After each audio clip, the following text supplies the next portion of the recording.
Imagine being the most powerful man alive, an emperor who commanded armies, ruled an empire, and carried the fate of millions on his shoulders.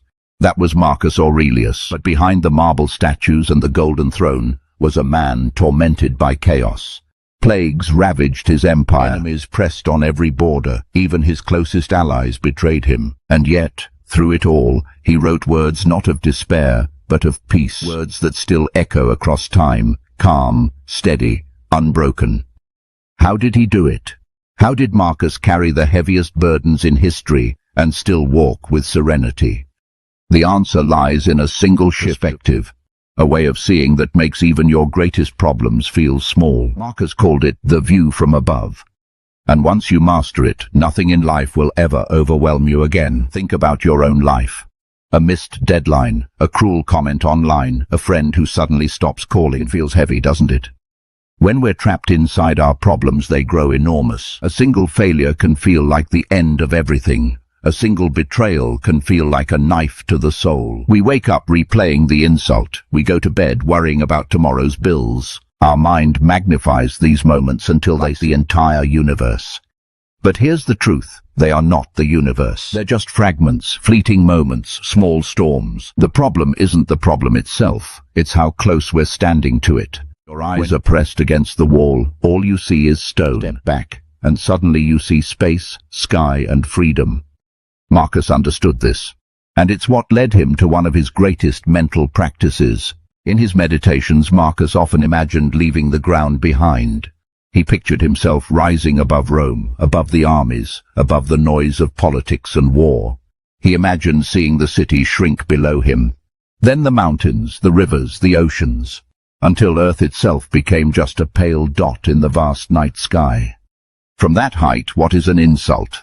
From that distance, what is the weight of tomorrow's meeting?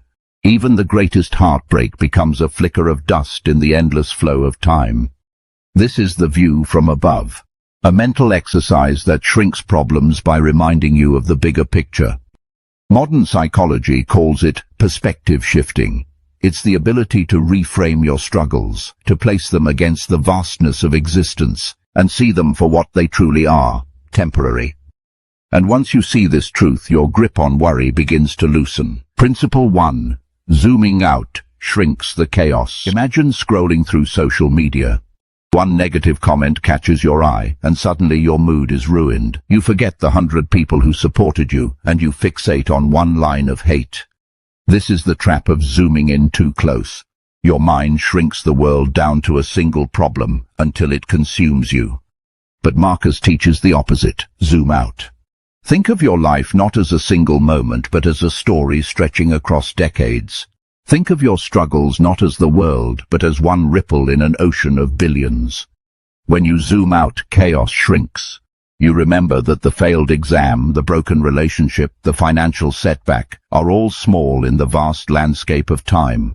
They don't define you, they're just passing weather. Principle 2. You control meaning, not the universe. Marcus could not stop the plagues that swept Rome.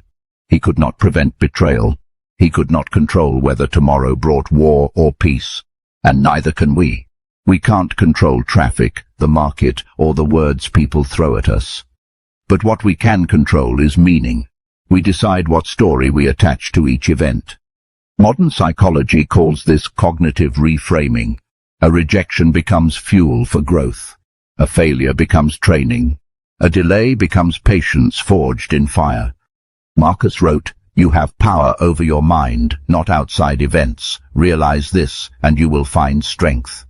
The universe is chaos, but your interpretation, that is your kingdom. Principle 3. Mortality makes problems irrelevant. Marcus often reminded himself, you could leave life right now. Let that determine what you do and say and think. This wasn't morbid, it was clarity. Because if life itself is short, then how small are the problems inside it? Think about the last time you stayed awake all night worrying. Months later, you barely remember what it was about. Years later, it's meaningless. Death reminds us that all storms are temporary. And if everything is temporary, then every problem loses its teeth. Instead of living crushed under their weight, you rise lighter, grateful, free. So how do you practice this ancient exercise? It's simple. Step outside tonight, look up at the sky. Notice the stars, the endless blackness, the quiet. Then picture yourself rising above the city, the streets, the buildings, the glowing lights. Keep going until your life, your worries, your drama shrink into a single spark on the planet below. Breathe in that perspective. Write it in your journal. Remind yourself daily, I am small and so are my problems. This one practice can dissolve anxiety faster than anything else because it shifts you from prisoner to observer. Remember this, problems are not prisons, they are fuel. From above, every storm is small. So tell me, what problem in your life will you shrink today? Comment it below, share it with the community. And if this message lit a fire inside you, subscribe, because this is just one drop of the Stoic wisdom that can transform your life. Until next time, stand tall, breathe deep, and see the world from above.